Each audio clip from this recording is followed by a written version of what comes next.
السلام علیکم ورحمۃ اللہ وبرکاتہ۔ بڑا مختصر یہ خطبہ ہوگا، تو یہ خطبہ یہ نماز عید کا مکمل ایک حصہ ہے،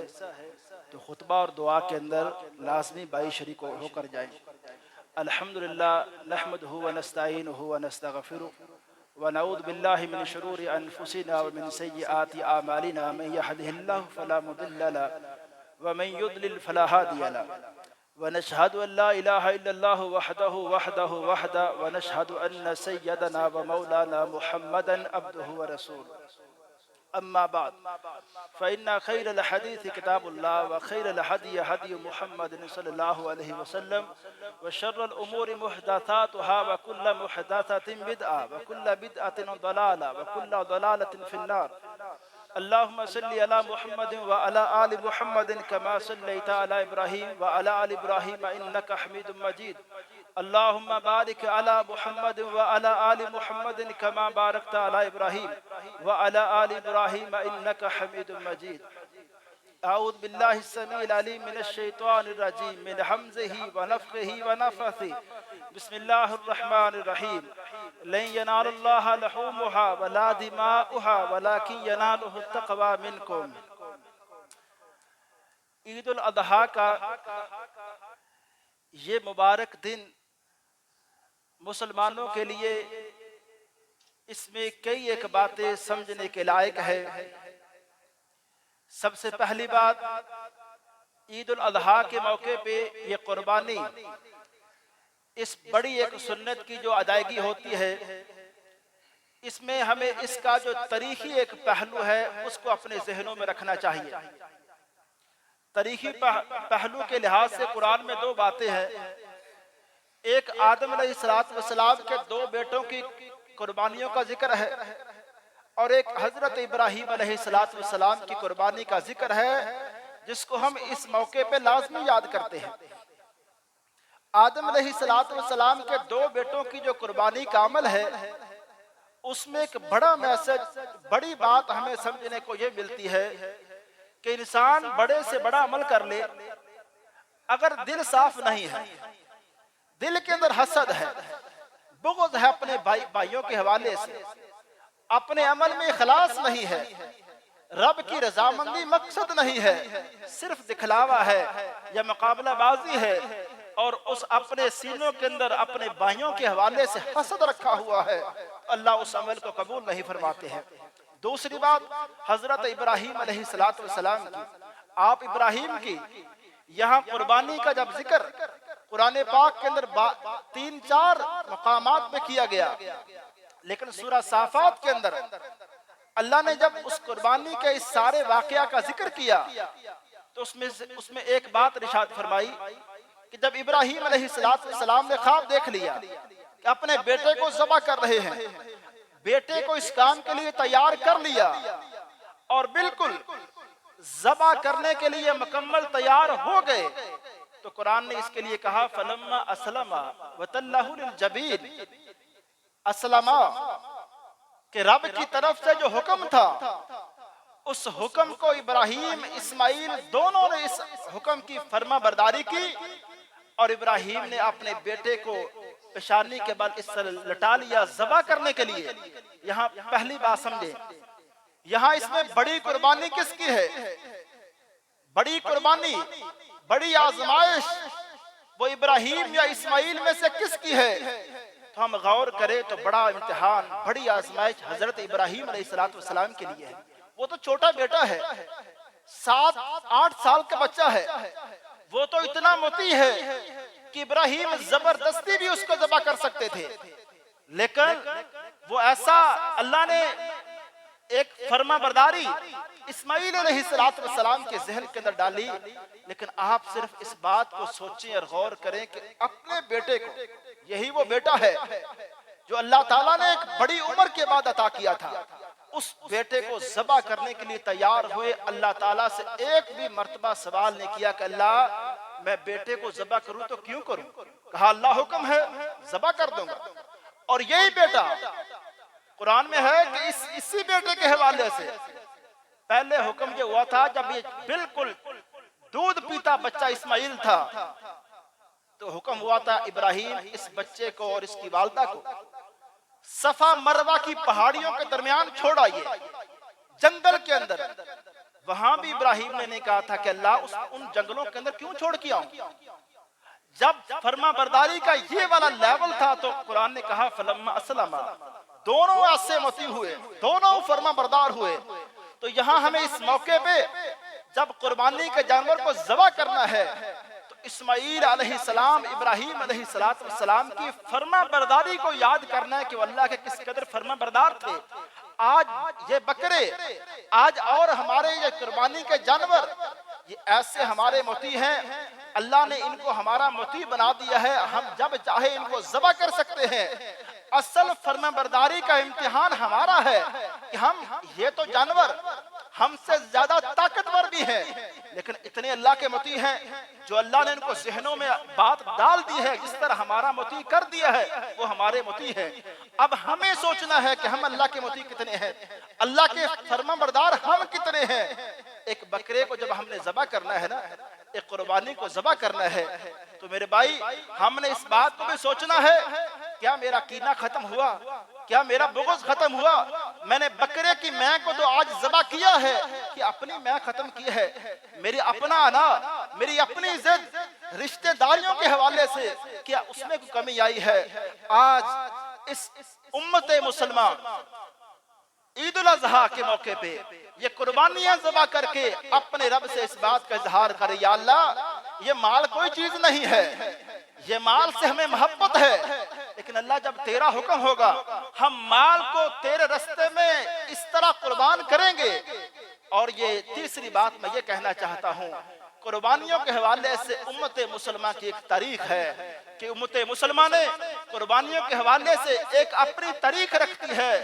مکی دور کے اندر قربانیاں، مدنی دور کے اندر قربانیاں، یہ امت مسلمہ اگر جب اس نے ترقی حاصل کی قربانیوں کے بعد حاصل کی، آج بھی مسلمانوں کے وہ علاقے، وہ فلسطین کا علاقہ ہو، وہ کشمیر کا علاقہ ہو، یہ قومیں قربانیاں دے رہی ہیں،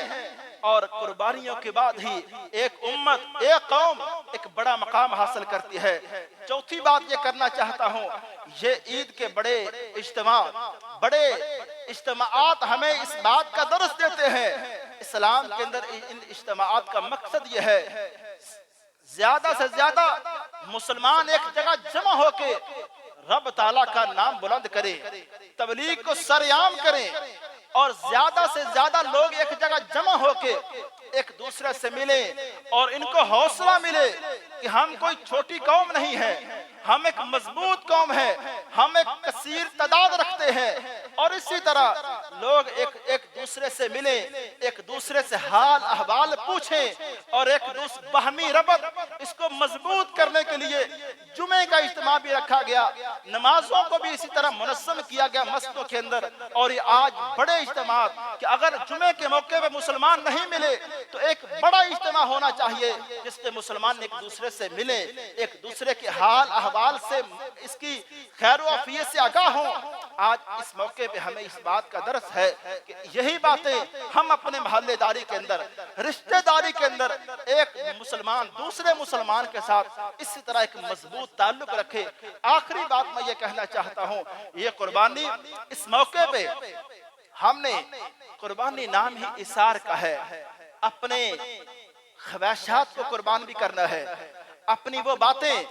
جس پہ میں رشتہ داری کے اندر دو بھائیوں کے معاملے میں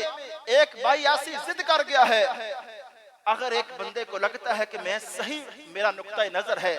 لیکن صرف معاملے کو ختم کرنے کے لیے،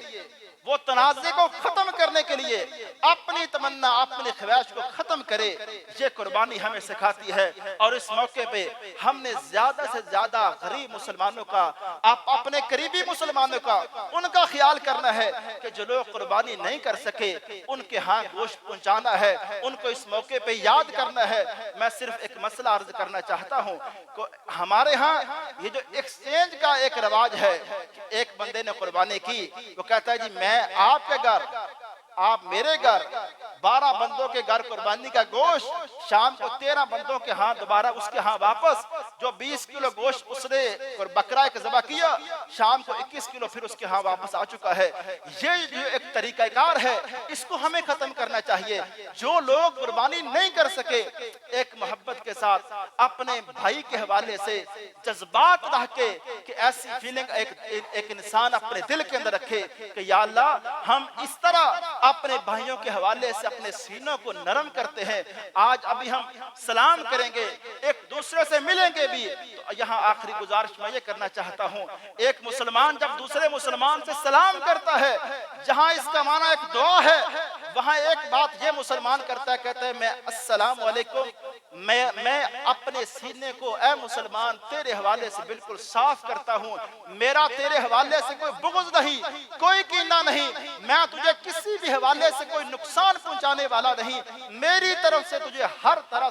طرح سے سلامتی ہی سلامتی ہے۔ یہ ہمیں آج اس موقع پہ، ان اجتماعات کے موقع پہ جو مسلمان ملتے جلتے ہیں، آپس میں مسلمانوں کا جو ربط ہے، اسلام اسی بات کا درس دیتا ہے۔ وما علیہ الا البلاغ۔ الحمدللہ الحمدللہ نحمدہ ونصلی علی رسولہ الکریم، اللہم صلی علی محمد وعلی آل محمد کما صلیت علی ابراہیم وعلی آل ابراہیم انک حمید مجید، اللہم بارک علی محمد وعلی آل محمد کما بارکت علی ابراہیم وعلی آل ابراہیم انک حمید مجید۔ ربنا آتنا فی الدنیا حسنہ وفی الآخرۃ حسنہ وقنا عذاب النار۔ ربنا آتنا فی الدنیا حسنہ وفی الآخرۃ حسنہ وقنا عذاب النار۔ ربنا ظلمنا انفسنا وان لم تغفر لنا وترحمنا لنکونن من الخاسرین۔ ربنا ظلمنا انفسنا وان لم تغفر لنا وترحمنا لنکونن من الخاسرین۔ یا اللہ ہم سب کے حال پہ رحم فرما، یا اللہ ہماری بشری تقاضا کے پیش نظر یا اللہ ہم نے بڑے گناہ کیے ہیں، یا اللہ اپنے بدعمالیوں کی وجہ سے، یا اللہ آج ہم نے تجھے ناراض کیا ہے، یا اللہ امت مسلمان انفرادی طور پر نہیں اجتماعی طور پہ یا اللہ اپنی بدعمالیوں کی وجہ سے، نافرمانیوں کی وجہ سے اللہ تجھے ناراض کیا ہے، یا اللہ ہم اس کی معافی مانگتے ہیں، یا اللہ اس کی ہم معافی مانگتے ہیں، یا اللہ ہمارے حال پہ رحم فرما دے، یا اللہ ہمارے حال پہ رحم فرما دے، یا اللہ یا اللہ ہمارے صغیرہ کبیرہ گناہوں کو معاف فرما دے، یا اللہ جتنے بھی مسلمان بیمار ہیں، بچے بوڑھے نوجوان مرد عورتیں، یا اللہ سب کو صحت عاجلہ کاملہ عطا فرما، یا اللہ تیرے علاوہ کوئی شفا دینے والا نہیں، یا اللہ کسی کے پاس یہ اختیار نہیں، یا اللہ کسی کے پاس یہ طاقت نہیں، یا اللہ ہم جانتے ہیں یا اللہ دنیا کے اندر کوئی کہہ سکتا ہے کہ فلاں مریض ابھی صحت یاب نہیں ہو سکتا، یا اللہ تیرے ہاں کوئی ممکن ناممکن کے الفاظ نہیں ہے، یا اللہ جس وقت تو چاہے یا اللہ صحت دے دے، یا اللہ تو ایسا با اختیار ہے، یا اللہ جتنے بھی مسلمان بیمار ہیں بچے بوڑھے نوجوان، یا اللہ سب کو صحت عاجلہ کاملہ عطا فرما، یا اللہ عید الاضحیٰ کے اس موقع پر یا اللہ ہم جو قربانیاں کرنے والے ہیں یا اللہ ہم سے ان کو قبول فرما لے، یا اللہ ہم سے قبول فرما لے، یا اللہ ہم سے ان نیکیوں کو قبول فرما لے، یا اللہ ان اعمال کو کرنے کے بعد بھی یا اللہ ہمارے ہاں کوئی تکبر نہیں، کوئی کبر نہیں، کوئی بڑا پن نہیں کہ یا اللہ ہم نے کوئی بڑا کام کیا ہے، یا اللہ ہم تو التجا کر رہے ہیں کہ یا اللہ تو ہم سے راضی ہو جا، یا اللہ تجھے سجدہ کیا، یا اللہ تیری تکبیر کو بلند کیا،